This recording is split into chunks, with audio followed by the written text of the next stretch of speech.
à tous, c'est un plaisir de vous retrouver pour cette dernière vidéo de la semaine dans le cadre de votre émission Conseil de vie sur Babou TV. On va poursuivre avec le sujet entamé hier. Vous avez été très nombreux à réagir en commentaire, en inbox et à demander plus d'explications concernant la polygamie. Et donc aujourd'hui, la thématique sera donc la suite de ce sujet, la polygamie. Alors hier, on avait un peu l'impression qu'on s'intéressait uniquement, ou alors on regardait uniquement le pan des femmes, le devoir d'une femme, ou alors l'implication de la femme dans ce qui est de la polygamie. Que non. Parce qu'en fait, même si c'est l'homme qui veut la polygamie, les deux doivent être intéressés. Donc ça concerne autant l'homme que la femme. Et de façon idéale, tout au moins de façon originelle, telle que c'était fait à l'époque, le foyer polygame, en fait, venait beaucoup plus de la femme, de la reine-mère, qui même allait chercher ses aides, ses coépouses, si on peut le dire ainsi, donc celles qui viendraient l'aider à aider le roi. Maintenant, il y a quand même que le roi n'est pas, il ne subit pas cette polygamie, et de plus en plus, donc dans les temps dits modernes, donc aujourd'hui, ce sont les hommes qui vont chercher une deuxième, une troisième, une quatrième, une énième femme. Donc aujourd'hui, je voudrais m'adresser principalement à ces hommes. Il y a deux catégories d'hommes. Il y a justement la première catégorie, celle des hommes hypocrites qui ont signé monogamie, mais qui vivent en fait une vie de plus que polygame. À ces hommes-là, je voudrais dire qu'il vaut mieux vivre dans la vérité. Il vaut mieux établir une relation de complicité avec votre femme. C'est la personne avec qui vous avez juré de passer tout le restant de votre vie. Parce qu'alors, ça nous emmène à l'origine même du mariage. Pourquoi on se marie? La polygamie, c'est d'abord une question de mariage. Avant d'arriver sur le nombre de femmes, il y a d'abord la question du mariage. Pourquoi je me marie? On a vu ensemble ce qu'impliquaient des relations sexuelles, le mariage, en fait, les relations sexuelles comme un acte de mariage. Donc à chaque fois que vous avez un rapport sexuel avec une nouvelle personne, c'est un acte de mariage. Donc ce n'est pas ça, vous êtes déjà polygame en fait. C'est juste une question d'hypocrisie. Mais ce qui est choquant, c'est vous êtes fidèle à quoi? C'est ça le problème. Si, dès le départ, une femme sait que vous êtes, je préfère dire un homme instable, parce que quelqu'un qui ne sait pas se contenter d'une, deux, trois, quatre, quelqu'un qui veut toutes les femmes du monde a forcément une instabilité quelque part. Ce n'est pas une injure, mais on ne peut pas vouloir tout. D'ailleurs, le dicton dit, on ne peut pas suivre deux lièvres à la fois. Donc, on ne peut pas tout vouloir au même moment. Le jour où vous vous mariez, vous vous engagez devant les parents de cette femme, devant les témoins qui sont là présents, donc les hommes, mais également vous vous engagez devant le Créateur de l'esprit que cette femme représente. Vous dites à Dieu, j'accepte cette femme comme l'aide que tu m'as envoyée. C'est un engagement. Et donc, vous n'arrivez même pas à être fidèle à la parole que vous donnez à Dieu. C'est ce que cela veut dire quand on est un infidèle. Et donc cette première catégorie d'hommes, infidèles, instables, hypocrites, se cache derrière la polygamie, comme une excuse. Mais j'ai juste une question. Pourquoi après 2, 3, 4, 5, 6 femmes, vous avez encore des maîtresses, des copines? Pourquoi? Donc le problème, ce n'est pas la polygamie. Votre femme accepterait même sans coépouse que vous continuerez toujours. La deuxième catégorie, ce sont les hommes qui pensent que la polygamie sert à régler des comptes, ou alors une vengeance. Voilà. La polygamie, c'est pas une vengeance. On ne prend pas une deuxième femme parce qu'on aime moins sa femme. Au contraire, on prend une deuxième femme parce qu'on aime tellement sa femme. On lui a tellement prouvé qu'on l'aime, mais on se rend compte que la charge est lourde pour elle, parce qu'un homme, un roi, c'est une charge, c'est une responsabilité. Votre épouse vous porte d'abord spirituellement, elle vous porte physiquement, elle porte vos enfants spirituellement, physiquement, elle porte le foyer pour vous libérer, pour que vous puissiez travailler. Est-ce que vous pensez qu'elle fait tout ça pour qu'après la récompense soit que vous preniez une jeunette pour venir remettre en question tout ce qu'elle a bâti? Vous êtes sur les genoux de votre épouse. C'est la deuxième personne après votre mère à qui on vous remet, à qui vous remettez, parce que là vous êtes conscient. J'ai bien dit après votre mère. La mère, elle est... Rien ne passe avant la mère. Mais votre épouse est celle qui prend le relais. Quand vous sortez, on vous voit à l'extérieur. C'est votre épouse qu'on voit. Si vous êtes mal vêtu, c'est votre épouse. Si vous êtes malheureux, c'est votre épouse. Et donc, est-ce que vous pensez vraiment que sa récompense serait de prendre une jeunette pour venir la narguer à la maison? Parce que certains me diront bien, oui, ma femme c'est ceci, ma femme c'est cela. Peut-être dans les actes, dans les faits, dans la réalité, votre femme est une vipère, une mégère, une sorcière. Mais ce que je veux vous dire, c'est qu'on ne change pas. Il n'y a que le temps qui révèle la véritable nature des gens, mais les gens ne changent pas.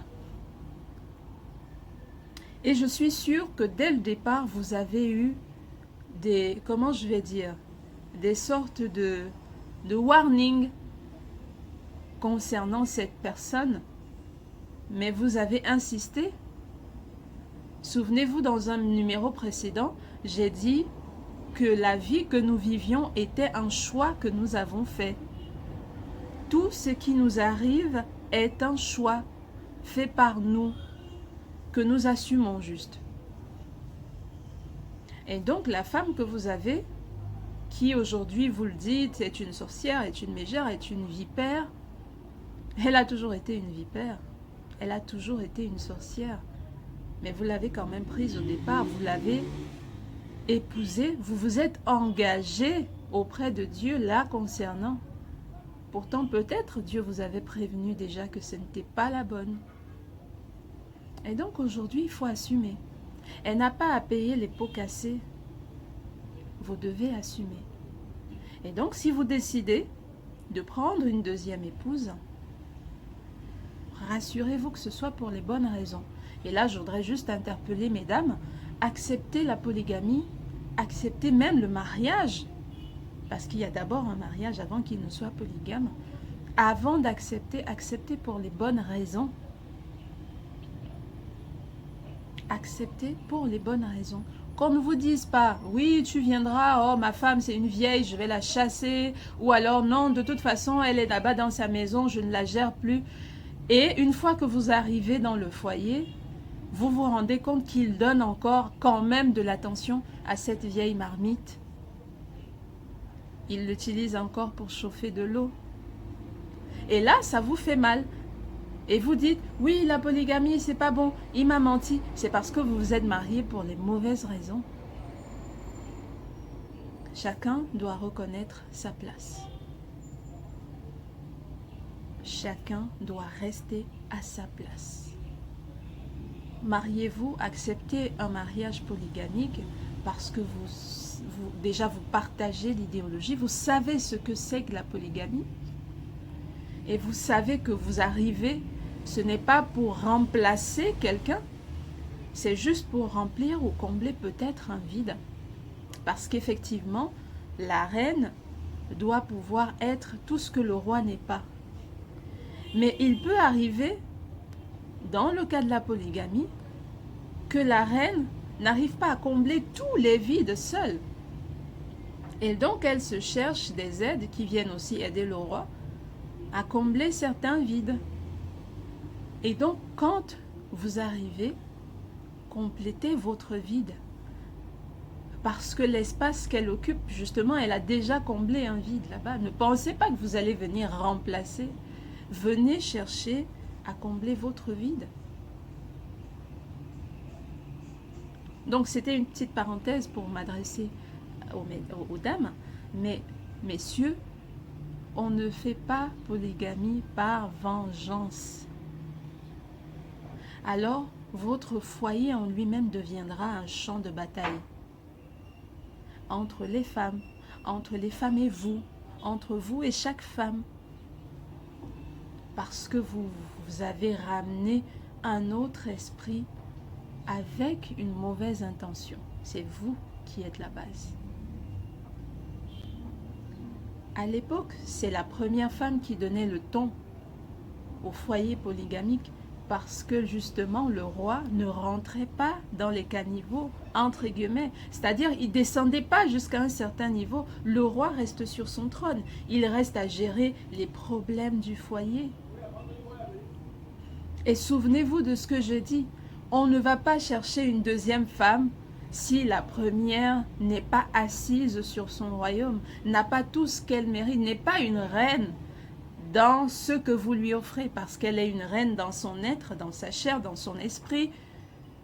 Mais est-ce que vous lui offrez la vie d'une reine avant de chercher une autre? C'est pour cela que je reviens dessus. On prend une deuxième femme, pas par vengeance, pas parce qu'on a les problèmes avec sa femme, mais parce qu'on aime tellement sa femme.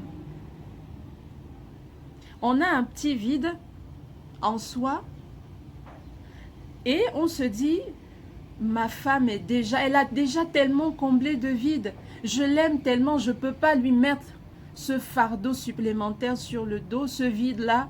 Ce serait égoïste de ma part. Je vais prendre une deuxième qui va venir l'aider. Et on en discute avec elle. On ne va pas un week-end dans un village doter une fille, on se marie à la mairie en catimini et on revient lui balancer l'acte de mariage au visage. C'est méchant, tu seras puni. On ne choisit pas la polygamie pour des raisons physiques, pour le sexe. Non. C'est qu'alors, tu ne seras jamais satisfait parce que des belles femmes, il y en a tous les jours. Je crois bien que les statistiques disent 52% de femmes par rapport aux hommes. Et il y en a tous les jours, des plus belles. Parce qu'avec les métissages, on a beaucoup plus de belles femmes. On a des mélanges d'ethnies, de nationalités, et ainsi de suite. Et la vie est tellement belle. Les femmes sont de plus en plus belles. Maintenant, avec tout ce qu'il y a comme chirurgie plastique et autres, la science a tellement évolué, elles sont de plus en plus belles physiquement. Et donc, si c'est pour le sexe, pour l'attrait physique que vous devenez polygame, alors là, il y a danger. Vous allez épouser toute la terre. Pourquoi j'ai besoin d'être polygame? La base. La base, c'est l'amour. L'amour d'abord pour votre première femme. Si vous ne lui donnez pas suffisamment d'amour, que celle qui arrive sache qu'elle n'aura rien. Un cœur qui ne peut pas aimer une femme, ce n'est pas 2, 3, 4 qu'il va pouvoir aimer. Vous devez d'abord aimer votre première femme. Et elle doit le sentir. Elle doit se sentir aimée. Et si elle vous aime, revenez un peu à quelques épisodes précédents où on parlait du véritable amour. Ce n'est pas la possession. L'homme n'est pas une chèvre qu'on va attacher quelque part et dire c'est ma chèvre. Aimer, ça veut dire vouloir le bien d'autrui, vouloir le bonheur d'autrui. Mais monsieur, pour qu'elle veuille votre bonheur, il faudrait que vous sachiez aussi la rendre heureuse. Et donc, en allant chercher, tout part de là, tout part des motivations. Parce que, alors, la polygamie serait condamnable. Pourtant, non. C'est à cause des motivations, c'est à cause des hommes avec grand H, donc hommes et femmes, que la polygamie est devenue aujourd'hui une paria. Pourtant, la polygamie, même sur le plan économique, la polygamie avait tous les avantages, a tous les avantages. On n'est plus deux, on est trois. C'est comme une entreprise, c'est plus grand. Il y a plus de mains, plus de cerveau, plus de réflexion, plus d'idées. On construit plus grand. Mais les intentions, c'est cela qui pourrit l'ambiance polygamique. Pourquoi je veux une deuxième femme? Alors, j'ai vu une femme dehors, oui. Elle me plaît énormément, je veux l'épouser, oui. Est-ce que à la maison, ça va? Est-ce que j'ai fait tout comme il faut? Les enfants sont bien, la femme est heureuse, il n'y a pas de problème chez moi. N'allez pas vous marier à une deuxième femme quand il y a problème chez vous, c'est que c'est une vengeance. On va chercher une deuxième femme quand tout va bien. Mais il y a un vide en soi. Et on se dit, je ne peux pas alourdir un peu plus la tâche de celle-là. Et on discute avec. Et si elle n'est pas d'accord, alors sachez que ça ne sert à rien.